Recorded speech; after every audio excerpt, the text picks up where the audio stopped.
Hi everybody, Spider-Kel back once again for another DC Chess Collection review, number 13, Jonathan Crane, aka the Scarecrow. Scarecrow's always been a character that I've really quite enjoyed. I like his backstory, the reason why he became Scarecrow, and I like the fact as well that he kind of does the same as what Batman does, just in a lot more evil and a lot more excessive way. Batman has always obviously used fear as a way to attack those who would prey on the fearful.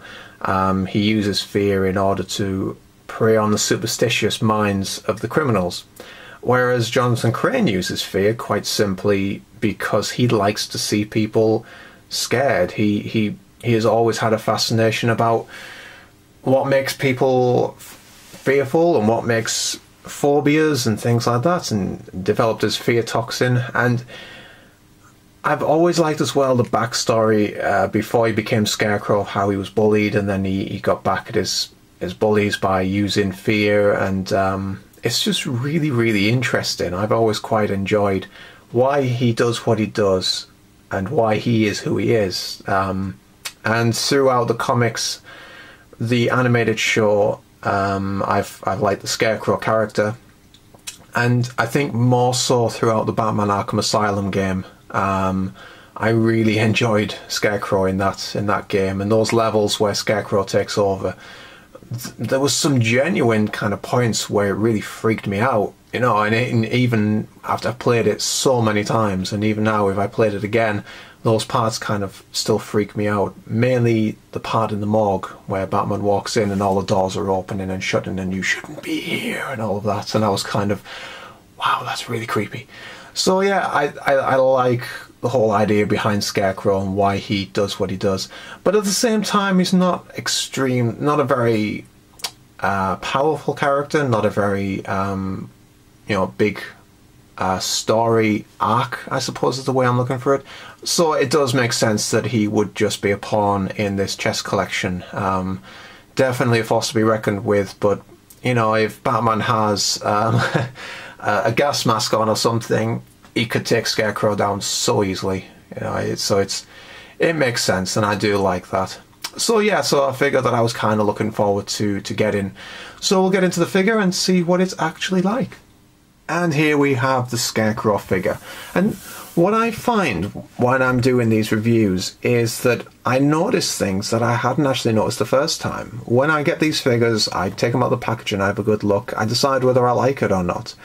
But that's as pretty much as far as it goes. And then when it comes to me doing these reviews, I look at them a lot closer and a lot more detail. And I actually find myself making a couple of different recordings because as I'm doing them, I find new things. I kind of zoom in on a certain section and think, oh, I hadn't noticed that before.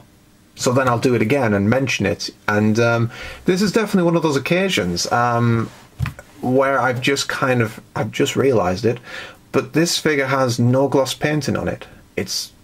You could argue that this is kind of like quite shiny. It's definitely not a matte, or it's been varnished in some way. But it's definitely not as bright and as colourful as Two-Face or Joker or Penguin are with the bright gloss painting. And I think that's a very good thing. If this was covered in bright gloss painting, it would spoil the effect. Scarecrow's supposed to be a dull, dark, scary creature. It's supposed to be... It's like I said before, he's a lot like Batman. He's supposed to instill fear, albeit he uses his fear gas to do that. But if he's walking around in a great big bright costume, it just wouldn't work. So I do like that they've kind of gone with this dull, dark palette. It's not very appealing to the eye, but for the character, very poignant. I do like as well, before I zoom in, I do like as well the way that he is hunched over. I really like the way that this looks. He's got very skinny legs, very skinny arms, because that's how Jonathan Crane is. He's not incredibly strong, he's not incredibly powerful. He uses fear to gain the upper hand, and I do like how that's represented, and he's got kind of a hunch on his back as he's crouched. And it's a really good pose. It's one of those figures where this is a very good pose. One thing about it, however, is obviously from this angle, as you can see, you can't see his face. that doesn't bother me all particularly. There's another section as well where you can't see his face. We'll just zoom in here. There's his... Well, there's his face. Come on. There we go. There's his face. And if you turn it so that he's actually facing straight forward, you get this kind of effect. So he's either... his head's covered by his hat or it's covered by his face. I don't particularly mind that so much. I think that's actually quite a good touch. It's almost like he's, you know, he's stalking, he's creeping.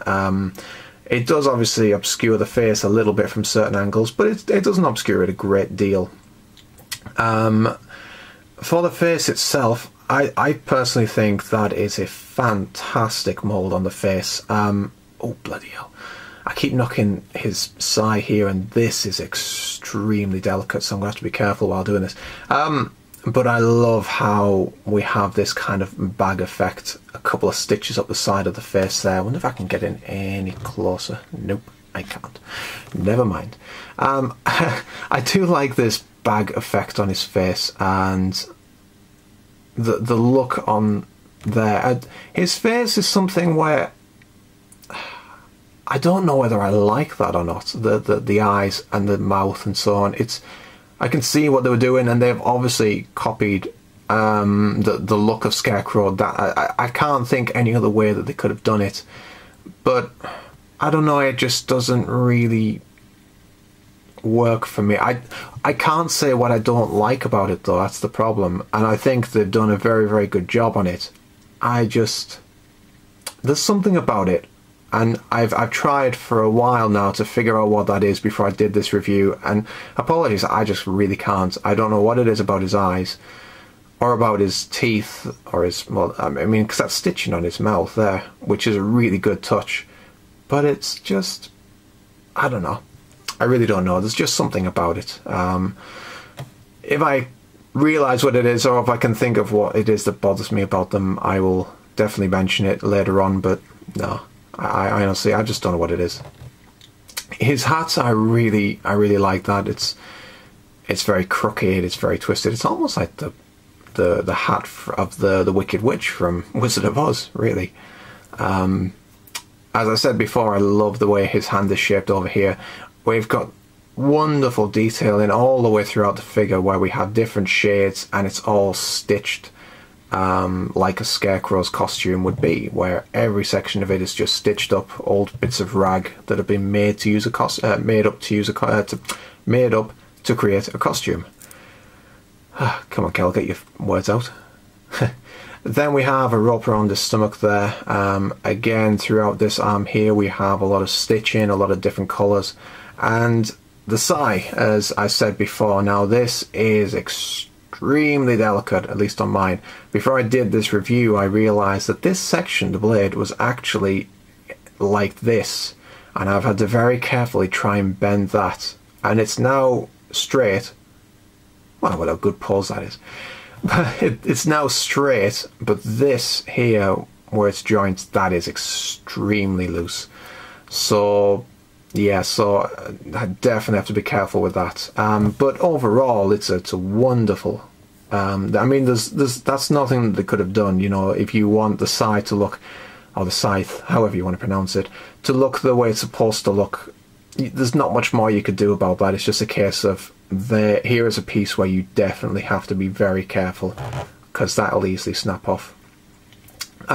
We go through to the legs. Again, a lot of stitching. I do really like this leg, where we have the whole bottom half here at the front all stitched up in a different colour. It's just really well detailed. It's just brilliant all the way through with his stitching. Down to the bottom we have more string around his ankles and his feet there.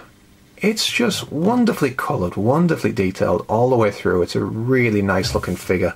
And again, with the base, it's again a very nice looking base. I found that the Joker's side, pawns, on the Joker's side with the pawn colouring for the bases, it's a lot better than on Batman's side. as I've already mentioned, with the pawn colouring on Batman's side, it's hit and miss, and there's only been one good one. Whereas on Joker's side, we've had a lot of good colouring. This is, again, another really good one. A fantastic Joker print on the cards. And, yeah, just really well detailed and very, very nicely painted. And, yeah, it's just a shame that Joker's pieces seem to be getting better paintwork on the base than the Batman pieces are. Or the Batman pawns are, I should say. Which is a shame, but hopefully, I mean, we've actually got more Joker pawns than we have Batman pawns at the moment. So I'm hoping in the later episodes or in the later future issues we'll get some better Batman pawns. But I digress. Yeah, this is a really nice piece. I love a lot of different things about it. His face kind of lets me down, which I think is probably why I don't mind that his face is covered by his hat and his hands so much. Because, as I said, there's something about his eyes that it just doesn't work for me. But I can't think of any other way they could have done it any better. So, you know, it's just one of those things. Personal preference. And other than that, this is a fantastic piece. I really like it. Really well detailed, captures the character of Scarecrow so well, and yeah, it's a really good piece. So that's me done. Hope you enjoyed the review, guys. I will see you next time. Until then, take care, and I'll see you soon.